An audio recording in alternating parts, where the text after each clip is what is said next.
I tell you, not 7 times, but 77 times. One day, Peter approached Jesus with a question that many of us might ask. Lord, how many times shall I forgive my brother or sister who sins against me? Up to 7 times? Peter thought he was being generous. After all, forgiving someone 7 times seemed more than enough. But Jesus' response stunned him. I tell you, not 7 times, but 77 times. Some translations say 70 times 7, meaning 490 times.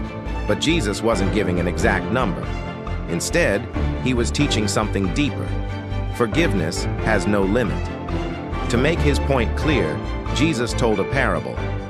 There was a king who decided to settle accounts with his servants. One servant owed him an unimaginable debt, 10,000 talents, a sum so large that no one could ever repay it.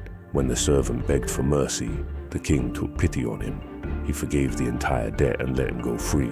But that same servant found another man who owed him only 100 denarii, a tiny amount in comparison.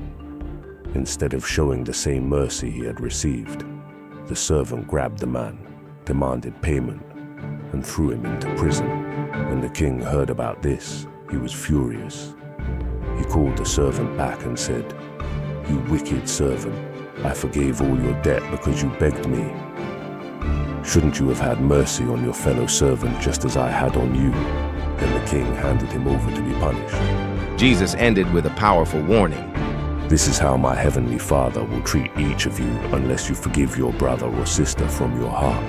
Jesus was teaching that God's forgiveness is limitless, but he expects us to forgive others in the same way. If God has wiped away the greatest sins in our lives, how can we refuse to forgive those who wrong us?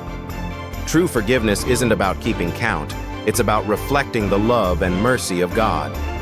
So the next time you struggle to forgive, remember Jesus' words, 77 times. In other words, always.